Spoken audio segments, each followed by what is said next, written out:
সূরা নাজিআত 41 নম্বর আয়াত।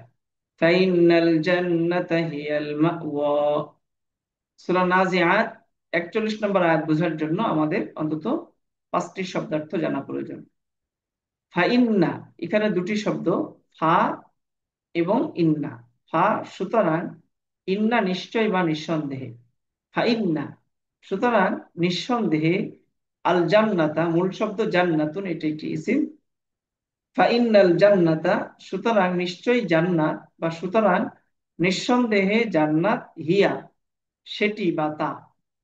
তো ইন্না এবং এরপরে যদি হিয়া, হুয়া এগুলো আসে, তাহলে খুব দৃঢ়তা বোঝায়। ফাইন্নাল জান্নাতা হিয়া সুতরাং নিঃসন্দেহে জান্নাত সেটিই হলো, বা সুতরাং নিশ্চয়ই জান্নাতি, এভাবে অনুবাদ করতে হবে। হিয়া সেটি বা তা, আর মাওয়া ঠিকানা, এই শব্দটা আগেও চলে গিয়েছে। ফাইনাল জান্নাতা হিয়াল মাওয়া সুতরাং নিঃসন্দেহে জান্নাতি হবে, এই কথাটা, এটা বাক্যের সৌন্দর্যের জন্য অটোমেটিক ব্যবহার হয় ভাষাগত কারণে। সুতরাং নিঃসন্দেহে জান্নাতিই হবে ঠিকানা, মাওয়া। ফেলের পরে আমরা সরল অনুবাদের পরে ফেলের কথা আলোচনা করব। এই আয়াতের মধ্যে কোনো ফেল ব্যবহার হয়নি। সূরা নাজিআতের 41 নম্বর আয়াতের ইআরাবের বিশ্লেষণ।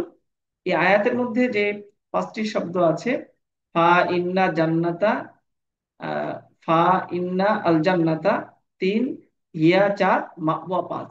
এই 5টি শব্দের মধ্যে ফা, ইন্না এবং হিয়া, ফা ইন্না হিয়া, এই 3টি শব্দ, ফা ইন্না আর হিয়া, এই 3টি শব্দ হলো মাবনি। আর আল জান্নাতা, এই শব্দটা মূলত জান্নাতুন ছিল। তো জান্নাতুন থেকে জান্নাতা কিভাবে হলো? এই যে ইন্না হরফুল মুসাব্বা বিল ফাইল, ইন্না হরফুল মুসাব্বা বিল ফাইল এর ইসিম হওয়ায় এই জান্নাত শব্দটা ইন্নার ইসিম হয়েছে।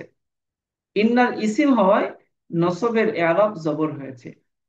আর শুরুতে আলিফ লাম থাকায় শেষে তানবিন হয়নি। তাহলে জবর হয়েছে ইন্নার কারণে, আর তানবিন হয়নি আলিফ লামের কারণে। হিয়া এটা তো মাবনি। আর মাওয়া এই শব্দটা ইসমুল মাকসুর।